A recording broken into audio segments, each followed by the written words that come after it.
Assalamualaikum warahmatullahi wabarakatuh. Selamat pagi. Apa khabar murid-murid? Hari ini kita bertemu lagi dalam mata pelajaran Bahasa Melayu tahun 2. Hari ini hari Khamis, masa pelajaran kita 7.45 pagi. Topik kita pada hari ini ialah ayat majmuk. Nama cikgu ialah Muhammad Firdaus bin Syamsuddin. Jom kita belajar. Baiklah, ayat majmuk. Apa itu ayat majmuk? Cikgu akan terangkan apa itu ayat majmuk. Ayat majmuk ialah ayat yang dibina dengan mencantumkan dua ayat tunggal atau lebih sehingga menjadikan ayat baharu. Ayat majmuk perlu dicantumkan dengan menggunakan kata hubung seperti dan, lalu, sambil, serta dan banyak lagi. Ingat tak pada minggu lepas, minggu ni, hari Isnin, kita belajar mengenai kata hubung. Kata hubung tu digunakan untuk mencantumkan dua ayat tunggal sehingga menjadikan ayat baru, iaitu ayat majmuk. Baik, kata hubung tu kita perlu kuasai. Banyak contoh-contoh kata hubung seperti dan. Okay, cikgu tunjuk ya. Dan, lalu, sambil, tetapi, serta dan banyak lagi. Selepas ini, cikgu akan tunjukkan contoh dua ayat tunggal yang dicantumkan sehingga menjadi ayat majmuk. Kita akan lihat selepas ini. Perlu diingat, untuk nak gabungkan dua ayat tunggal tu kita perlu letak dengan kata hubung. Kata hubung tadi macam cikgu terangkan tadilah.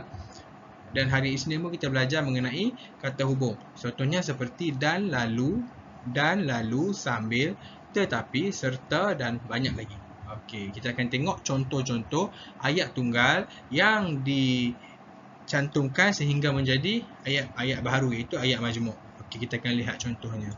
Baik, ini ialah contoh ayat tunggal dicantumkan menjadi ayat majmuk. Okey, kita tengok ayat tunggal, ibu pergi ke pasar. Ayat tunggal, adik pergi ke pasar.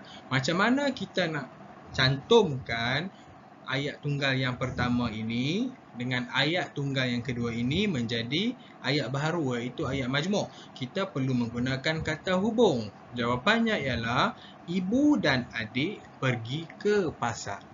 Itulah ayat majmuknya. Dianya menggunakan kata hubung dan. Cikgu bulatkan dan. Jelas? Baik, kita akan tengok contoh yang kedua. Contoh ayat tunggal dicantumkan menjadi ayat majmuk yang kedua ialah, kita lihat yang pertama. Ayat tunggal yang pertama, Bapa Hasan mengumpulkan kerbau. Ayat tunggal yang kedua, Bapa Hasan menarik kerbau tersebut ke dalam kandang. Macam mana kita nak cantumkan dua ayat ini menjadi ayat majmuk? Baik, kita lihat jawapannya. Bapa Hasan mengumpulkan kerbau.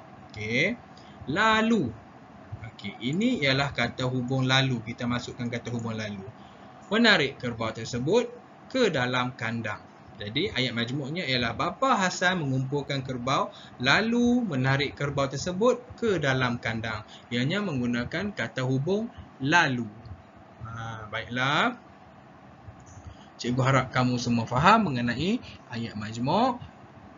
Selamat belajar, stay safe, kita jaga kita. Ada sebarang pertanyaan, boleh terus hubungi cikgu. Semoga COVID cepat berlalu pergi. Cikgu harap kamu semua faham. Baiklah, terima kasih. Assalamualaikum warahmatullahi wabarakatuh. Terima kasih.